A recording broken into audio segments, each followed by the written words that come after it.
Hello, lovely people. How's everybody doing?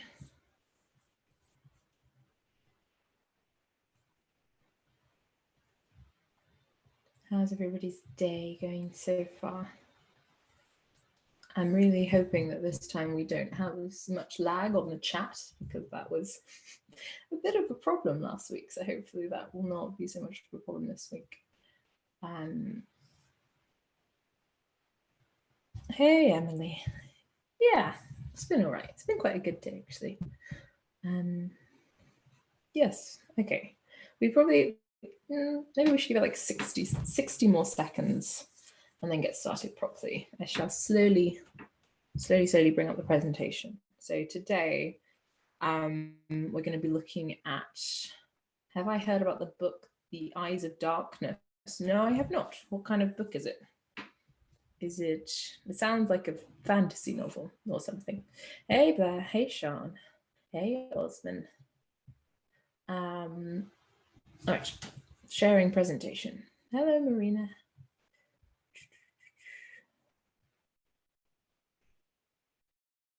All right, can we all see the presentation? It predicted the coronavirus. In what way though? Because like, I feel like gives every detail of the virus. All right, I'll have to like research that. I never take anything on the word of somebody else, but yeah. Are all the AS videos from SnapRevise for free? All of the ones on YouTube are free. The ones that aren't on YouTube are not free. Hello, everyone. Okay, let's get started. So we're going to be looking at acid-base titrations today, and specifically sort of like the calculations involved. So we'll do a bit of an intro to like what are titrations, and then we'll just go ahead and look at calculations. Yes, so the specs that we're going to be covering, we'll have a look at the spec points, but it will be OCR, EdXL, AQA. Okay, let's get started. Do the YouTube ones cover the whole syllabus? I believe not. I don't think so. You might want to drop us an email to double check, but I don't think so. I think you have to subscribe to get the entire syllabus. Jeff, or should I call you Jeff, or my name is Jeff? I think I'm going to go with Jeff.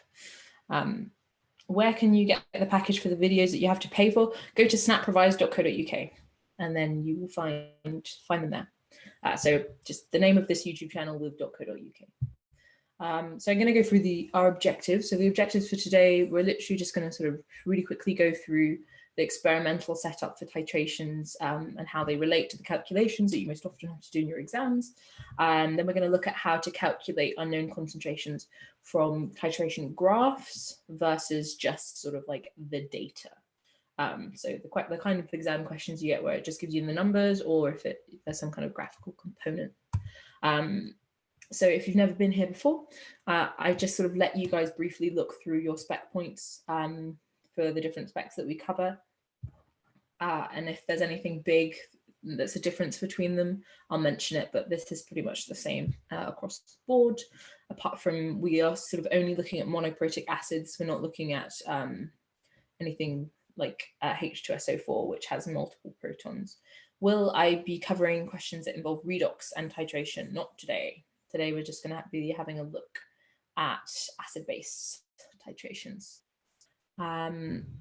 Here are our OCR spec points that we're sort of going to be having a look at, and the EdXL ones. EdXL ones are very short. There are some points that there's a difference between the videos and your book. Which one should you listen to? If it's like a difference between content, like as in like actual facts, then drop us a message because that's wrong. But yes, how can you tell if an acid is a strong acid or a weak acid? You kind of just have to memorize the ones that are strong and weak, unless you're doing it experimentally. So the ones you should basically know are sulfuric and hydrochloric are strong, and all of your carboxylic acids, so anything with carbon in there is usually a weak acid. So it's kind of like unless you're running an experiment, it's basically memorizing it, or looking in your data book at the pKa's.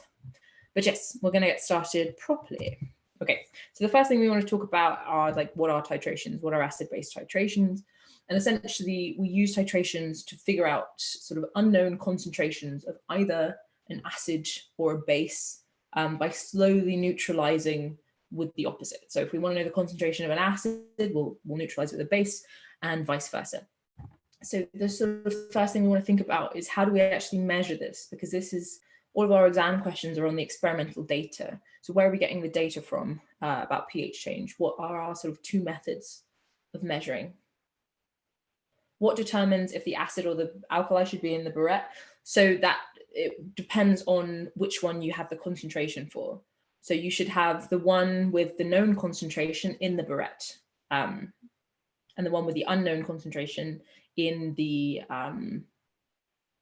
conical flask. Yeah, so you can use a pH probe, or that's also called a pH meter, either one.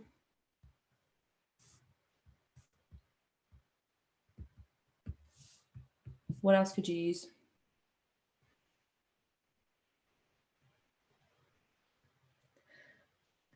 Kind of. Colorimetry is not, it's not quite what we want to use.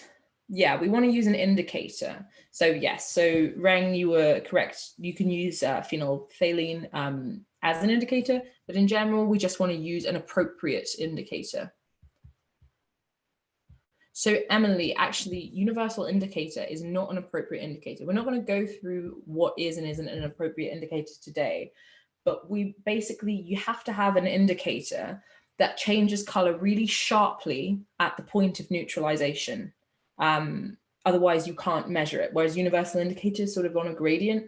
So you don't want to use universal indicator, and you won't get marks for saying that in your exam either. So yes, cool. All right, so we're going to go on straight on to looking at sort of like how we're going to be interpreting the data. And of course, if you're actually running the experiment, you should really be plotting things on a graph. So what we do is we plot the amount of base added or the amount of acid added, and we're looking at the point of neutralization. So if A is being titrated against B, what do you mean acid being titrated against base? Rephrase that question for me, Faye. I'm not sure what you mean. So like, if this might help your question, if you're looking at this graph, on the x-axis, on the graph on the left, it says volume of base added, right? So that one's got to be in the burette. So if it's like a multiple values of a volume, then that's got to be the one in the burette. If it's like one value, then that's going to be the one in the volumetric, not volumetric flask, the conical flask. Should we draw graphs using a pen or a pencil? You should use a pen. If you want to sort of like sketch out the curve first in pencil and then rub it out after you've drawn the pen line over it, that's fine. But make sure you do rub it out, because some of the scanners have problem with reflecting the pencil lead. But yeah, pen. All right, so let's get on to actually analyzing these graphs. So on my graph on my left, basically I want to sort of be able to label what's going on here. So when I'm between like this point and this point, am I acidic, basic, or neutral?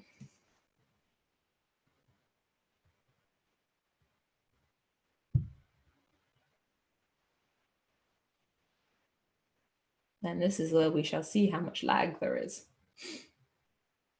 Acidic, yeah. Okay, so it's only a few seconds. That's good. So over here we're acidic. What about in the middle? That sort of straight line, what is that?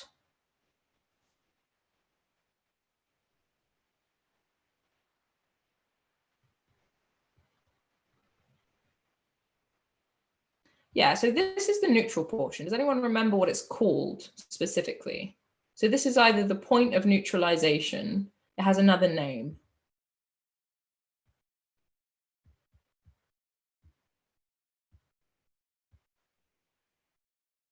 Yeah, so Sneha? I know I asked you how to pronounce that last time. I'm so sorry, I don't remember. Could you tell me how to pronounce that? But yes, the equivalence point. That's what we want to call it, the equivalence point. Exactly, and it has to be a sharp line.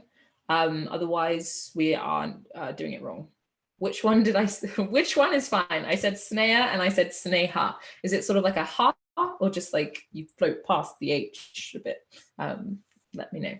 Okay, so that is our equivalence point, and it's sort of course, the same on the other one. What about over here? What's up here? Where are we acidity, basicity wise?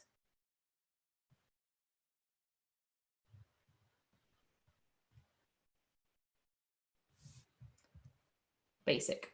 So Reng, if you haven't heard of it, it's because you're using the point of neutralisation. They both mean the same thing. Use the one that you've been taught. Sneha. Okay, sneha. Got it. Thank you. Cool. So our other graph obviously goes the other way around. So we start with our base inside our volumetric, I keep saying volumetric flask, conical flask, inside our conical flask. And then at the bottom there, we've got our acidic point. So Izzy says, I thought it was called an endpoint. Okay, so endpoint is really non-specific. An endpoint in a titration is just where you stop titrating.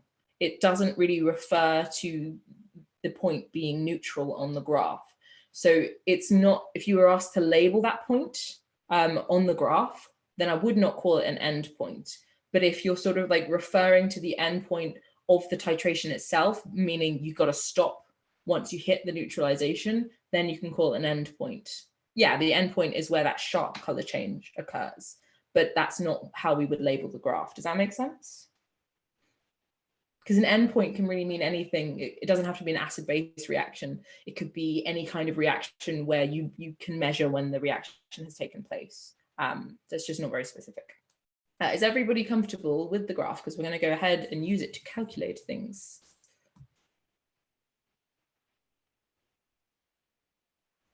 Yes? Yes, no, maybe. Something. Yeah? Thank you. All right, let's go ahead then.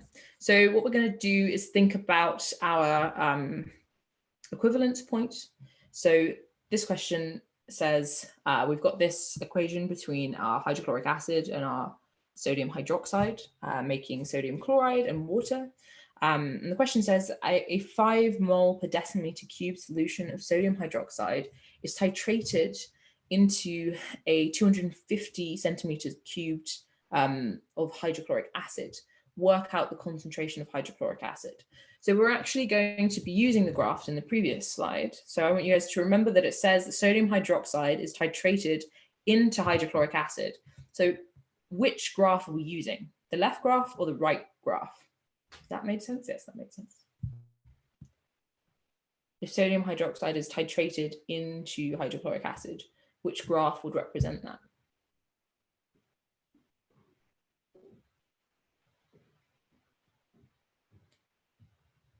Anybody got any thoughts?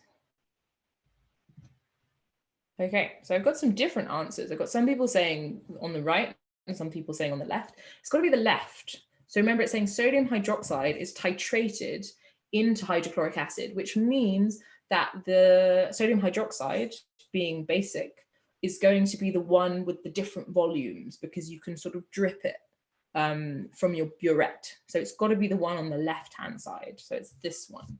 So in this case, what is our equivalence point? What's the equivalence point we're going to be using for our calculation or our point of neutralization? What volume of our base is added to neutralize our hydrochloric acid?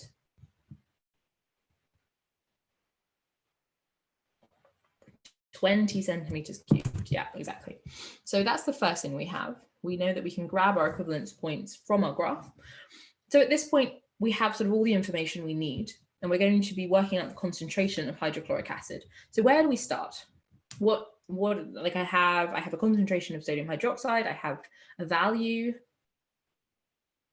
20 centimeters cubed. So have a look at the graph, the doughery. On the x-axis, it's volume of base added. So we have 20 centimeters cubed of the base added, and the base is NaOH. Yeah, exactly, Aisha and Reng. We're going to be working out the number of moles of our sodium hydroxide, of our base. So how am I going to do that? What formula will I be using?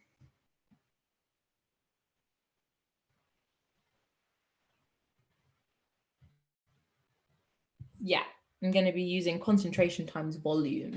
So are my concentration and my volume sort of in the correct form? Can I just use it now, or do I need to do something?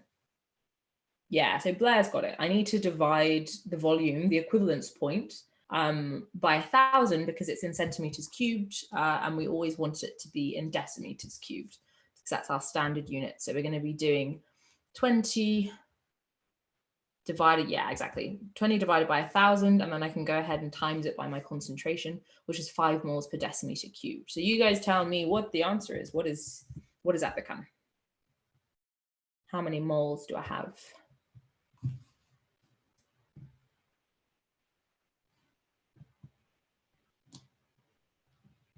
Yeah, it is 0.02 multiplied by 5, but what is the answer?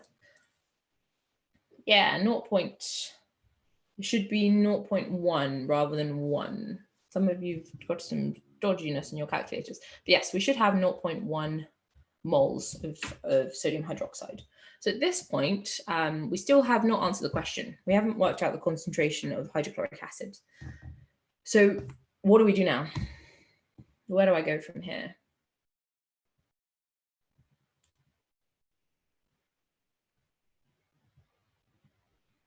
Yeah, I want to be looking at my molar ratio, and as the doughery has said, it's a 1-to-1 ratio, which means what about the number of moles of hydrochloric acid?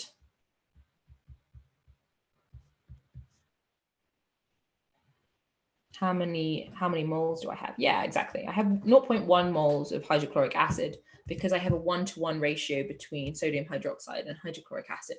So at this point, we can go ahead and work out the concentration of HCl. What's my formula for concentration? Yeah, thanks, Aisha. So moles divided by volume. So we've worked out the moles. It's 0.1. What about the volume?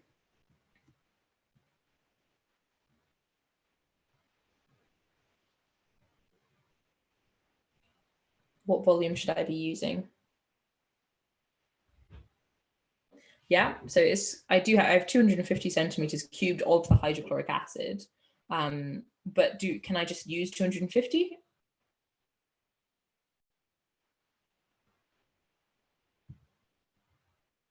Yeah. Yeah, I need to divide it by 1,000 because that's in centimeters cubed. I want it in decimeters cubed, so it should be 0.1 over 250 divided by 1,000, which is equal to what? What is my concentration of hydrochloric acid?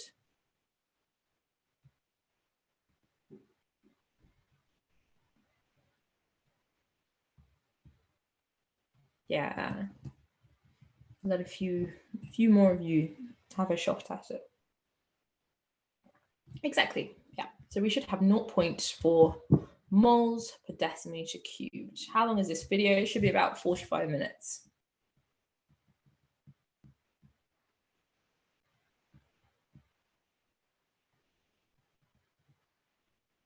Cool, perfect. All right, how are we feeling? Are we ready to do some exam questions?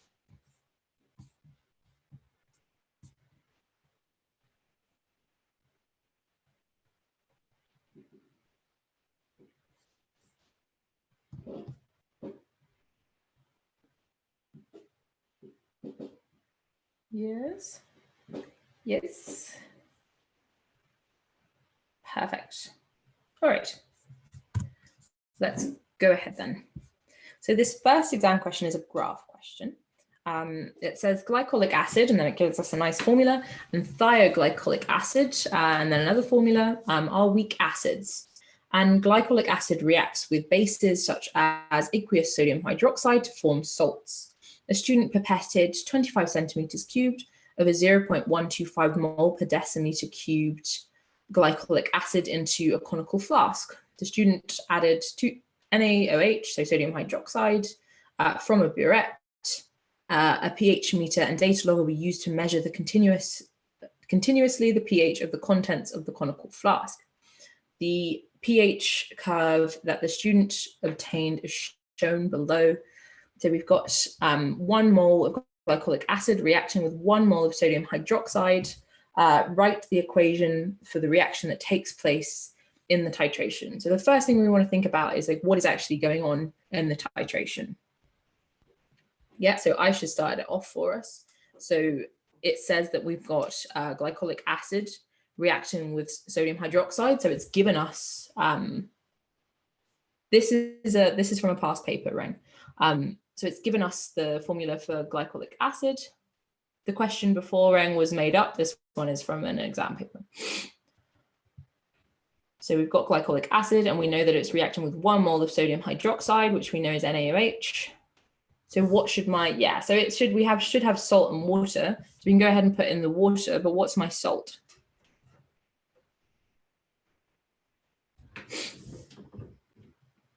Yeah, so basically we just chop off the proton at the end and add a sodium instead.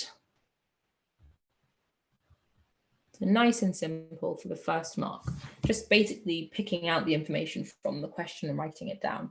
Okay, so then the next part of the question says, determine the concentration in moles per decimeter cubed of the sodium hydroxide. So in this question, we're trying to go for the concentration of the thing in the burette rather than the glycolic acid. Would you be wrong if you put the Na first? So it depends on what kind of formula you're writing. If you're writing a structural formula, then you must put it in the right order. If you're writing a molecular formula, then you don't need to put it in the right order. But given that they've given you structural formulas in the question, I would go ahead and write your answer as a structural formula just to be sure, and in which case the sodium does need to be on that side. Yeah, so Karam says, first we find the equivalence point. What do we think equivalence point wise?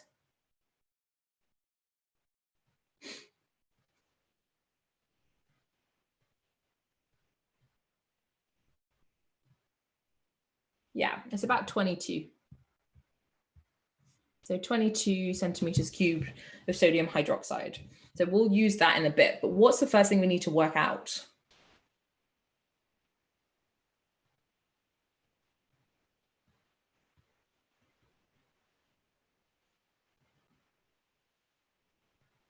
Yeah, the moles of acid, right? So if we want to work out the number of moles of our glycolic acid, what sum am I going to be doing?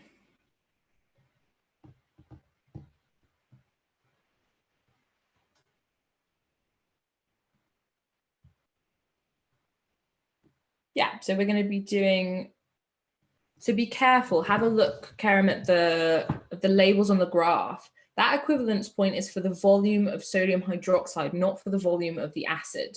We've been given the volume of the acid here. It says a student pipetted 25 centimeters cubed glycolic acid. So be careful. So we're still doing concentration times volume, but we have to make sure we're picking out the right information. I find most of the time students are totally fine with these calculations, and where they slip up is picking the wrong data from the question. So be really, really careful. But yeah, so we've got 25 centimeters cubed. And as lots of you have said, we need to divide it by 1,000 so that it's decimeters cubed. And we need to times it by the concentration of glycolic acid, which is 0.125, which gives me what? What's my answer?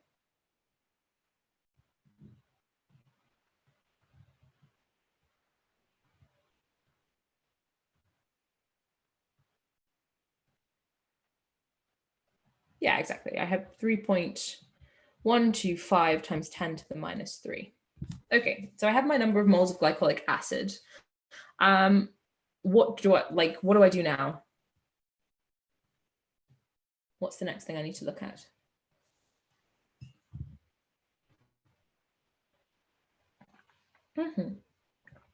So there's a 1-to-1 molar ratio. It says it at the top. It says 1 mole of glycolic acid reacts with 1 mole of sodium hydroxide. So what does that mean about my number of moles of sodium hydroxide?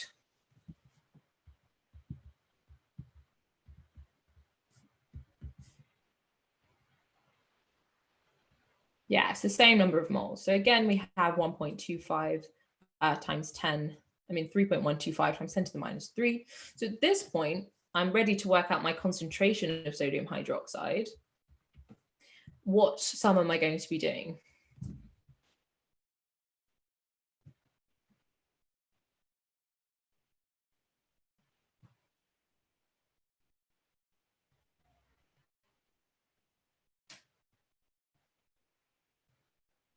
Yeah, moles divided by the volume, and the volume in this case is the equivalence point, exactly. So I'm going to be doing 3.125 times 10 to the minus 3. Again, my volume is not in decimeters cubed, which it needs to be, so I'm going to divide by 1,000, which should give us what?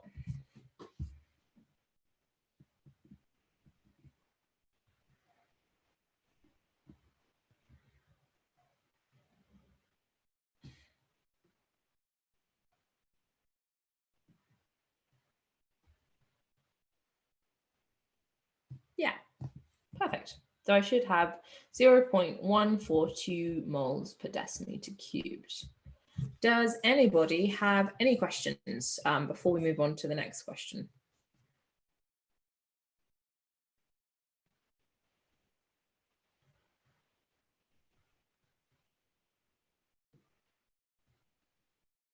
No? You're good? We seem good. Okay, then I'm going to move on. So this next, is it always to 3 decimal places? No, so it's to 3 significant figures. So be careful of not doing decimal places instead. It's always 3 significant figures in A-level, which is slightly different. I said, what would you use to work out the pH of NaOH? You would use either so as at the beginning, we would use either a pH probe or pH meter, depending on what you call it, or an appropriate indicator. So I'm not going to go through how to pick an appropriate indicator because that's sort of like a whole nother subject and we won't have time for that. But yes, if you guys want a web class on how to pick an appropriate indicator, then you guys should say so, and then I'll do that as well. I'm glad, Haya. Can I do some harder questions? Yes. I mean, hopefully, not hopefully. I think the next one is a bit harder, so we'll have a go at that one. Okay. So this question is ammonia, NH3, and hydrazine, N2H4, are both bases. Ammonium sulfate can be prepared by reacting ammonia with sulfuric acid. Why can ammonia sulfate be described as a salt?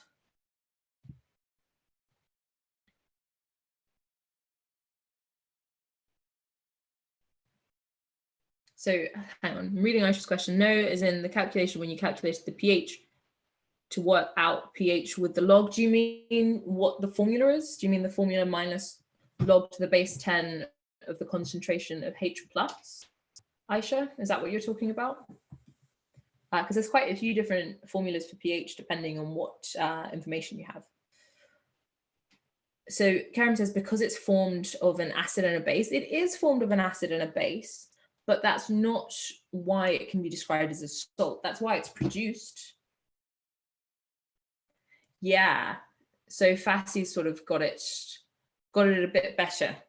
What we want to be talking about is the fact that protons have been replaced by ammonium ions. So before we had sort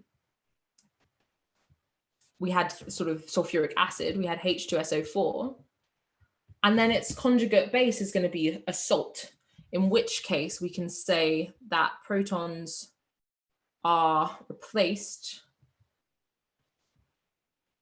by ammonium ions. So what it's trying to get you to think about there is how, usually when you see a salt, you see a proton being replaced by some kind of metal. Most likely you're used to seeing either sodium or potassium. So what it's wanting you to sort of get is that it can be anything that's positively charged. such as the ammonium ion. As she says, you know how we just worked out the concentration of NaOH? Would you use this value to do minus the log to work out the pH? No, because NaOH is the base. You would use the acid concentration. And because hydrochloric acid is a strong acid, you can assume that it's fully dissociated, which means that you can assume that the concentration of the acid is the same as the concentration of protons, which means you can just shove it right into minus log to the base 10 of the concentration of the acid. What does a conjugate base mean? Conjugate base is essentially, you know how like an acid is a proton donor and a base is a proton acceptor. When an acid loses its proton, when it gives it away, for example, with HCl, it becomes Cl minus and plus H plus, right? That Cl minus could then accept the proton back, which means that it's technically a base. So once an acid has lost its proton, it becomes a base. And the way we name that is we just say that that's its conjugate base. So chlorine ions are the conjugate base of hydrochloric acid. Does that make sense? Hannah, Mreng says, what proton is replaced? So the question is saying that ammonium sulfate can be prepared by reacting ammonia with sulfuric acid. So sulfuric acid is H2SO4, and then we end up with ammonium sulfate instead. So it's these two protons in H2SO4 that are replaced by the two ammonium ions. I hope that makes sense. Let me know if you have any more questions. So I'm going to move on to the calculations-y bit. So it says a student was given 400 centimeters cubed of aqueous ammonia solution, so NH3. Too many S's. The student was asked to determine how many moles of ammonia had been dissolved to prepare the solution. The student titrated 25 centimeters cubed of ammonia and found that it reacted exactly with 32.5 centimeters cubed of 0.1 mole per decimeter cubed sulfuric acid. The equation for this reaction is shown below. Calculate the amount in moles of the original 400 centimeter cubed solution. Okay, so where do we start?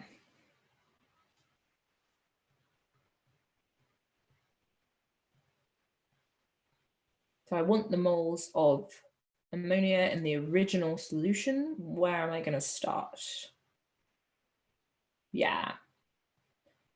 The number of moles of H2SO4. So my number of moles of H2SO4, what sum am I going to be doing? And be careful about picking out the right bits of information. So Parvathy, essentially, the conjugate base or the conjugate acid is always sort of a weaker base or a weaker acid than the strong acid. So if you have a strong acid like HCl, its conjugate base, Cl minus, is a really weak base because chlorine likes to sort of, it likes to be a proton donor. So that's how you tell the difference. If the acid is really strong and the base is really weak, then the sort of acid bit is the normal bit and the conjugate is, and the weak bit is the conjugate. But yes, so I've got people saying 32.5 divided by 1,000, which is correct because we've got 32.5 centimeters cubed and we must have it in decimeters cubed. And then we're going to times it by 0.1 because that is the concentration of our sulfuric acid, which gives us 3.25 times 10 to the minus 3 moles of sulfuric acid. Okay, in that case, how are we going to work out the number of moles of ammonia?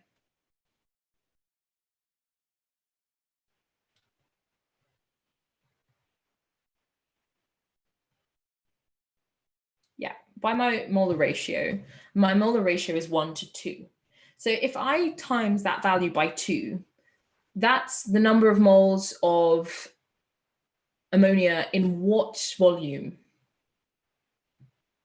So in what volume is that the number of moles of ammonia if I just times that by 2?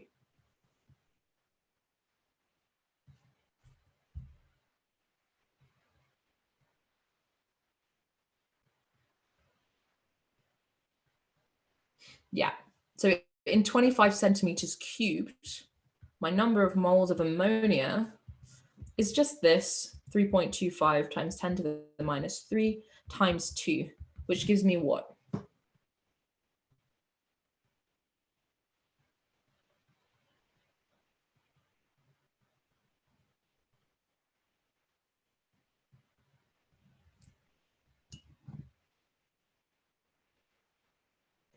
Yeah. So actually, Tassie, your decimal places are a bit dodgy.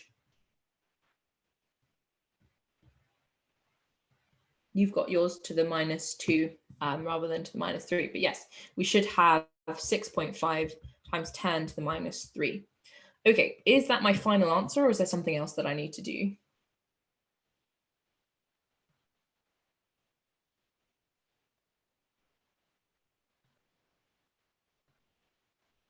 Yeah, I need to figure out how many moles there are in 400 centimeters cubed.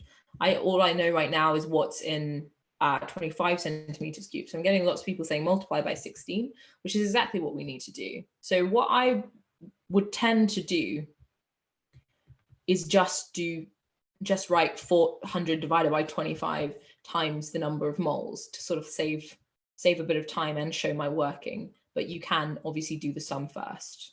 But yes, so what's my answer?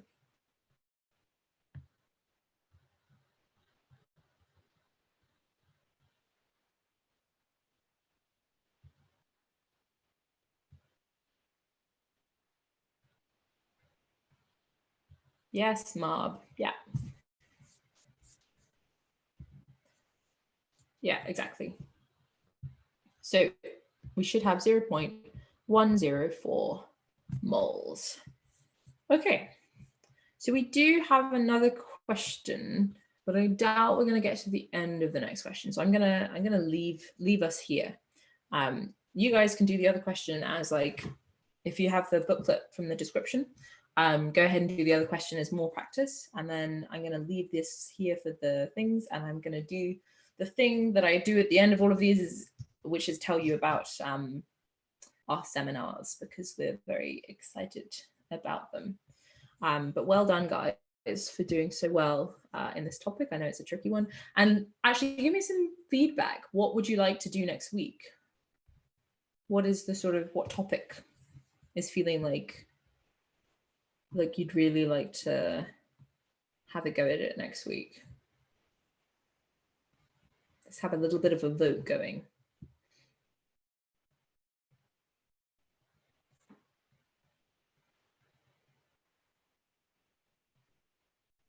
So we've got Hess's law, enthalpy, organic chem, solubility, thermodynamics, lots of different things. Okay, so between, and then we've got proton and NMR. Okay, between Hess's law and something organic, let's say amines, between Hess's law and amines, which one do we prefer?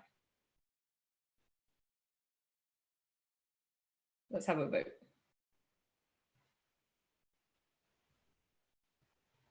Between Hess's law and amines. That's the sort of two things I saw pop up the most, so we're going to pick between those.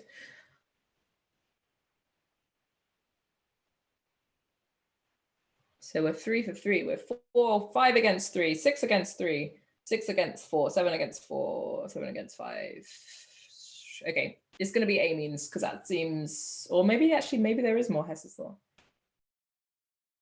All right. We're getting a few different ideas. Is amines year 13? Yes, it is. Getting lots of requests. Okay. All right. Aisha, voting multiple times doesn't mean that that's what's going to happen. Okay, I'm going to think about it, and I'm going to do one of those. So it's either going to be Hess's law or amines. You'll find out in the email about which one it is. But right now, I'm going to tell you guys about our wicked seminars. At some point, ligands. Okay, at some point I will try and fit in ligands as well, but I'll think about amines, Hess's law, and we'll see what, yeah, for next week. All right, so really quickly, I'm going to show you guys our stuff about seminars. If you already know this stuff, then obviously you can go. If you already booked tickets, then you can go, or you can watch me chat about our awesome seminars. So we have in April, we're going to be doing kind of like a crash course, just picking up lots of the hard topics. Is titration for AS? Yes. Picking up some of the, I'm teaching the chemistry seminars. So you'll get to meet me. And it will be super nice to actually get to put some faces to some of the names that I see pop up on my screen like daily. So that would be really nice. I have no idea how many spaces are left. I do not keep an eye on that bit. That's not part of my job, but I know that it does tend to sell out. So I wouldn't like wait terribly long. But yes, so can you guys all see the screen with the website with the bit about seminars? Can you actually see it? Or yes, I think you can. All right, so essentially it's me doing chemistry. Where is it? It's in London at Imperial College. So that's South Kensington. So the nearest stations are like South Kensington or Knightsbridge on the Piccadilly line. There's an AS and an A2 one. Yeah, so like I know that quite a few of you are not liking that it's just in London. And essentially like if enough people sort of say something about that and we have enough demand, we might next year be able to do London and somewhere else. But at the moment, we can't sort of like put on something somewhere else unless we know we have the numbers, because of course then we would sort of like lose money from the renting of the place. So like if you guys live like somewhere north, like maybe you want one in Manchester, then the more emails we get saying, please have one in Manchester, the more likely we are to do it in the future. So think about that. Anyway, so it's going to be me. Yes, if you don't live in England, that does make things a little bit tricky. Yes, it's going to be me doing chemistry. You probably met Ollie as well. Ollie's going to be doing biology. Sort of our pretty faces. And we've got Matt doing physics and Max doing maths. So for chemistry, this sort of schedule, and also, is anybody else really excited about the little cartoon version of me, or is that just some narcissism in there? I know I've never had a cartoon version of me before, so that's obviously the most exciting thing about this this whole thing. But yes, so on the year 12 day, we're going to be doing exam technique, equilibrium, then we're going to be doing some halogen stuff and reaction mechanisms and enthalpy change. So that will be that day. Can you get my autograph? Do you know what that's? Nobody has ever thought that that would be a fun thing. I don't know why you would want my autograph unless it's for credit card fraud. But yes, I don't know, that would be a bit odd. Feels very, yeah. For the year 13 day, which is going to be on the 8th of April, so the year 12 day is on the 7th of April.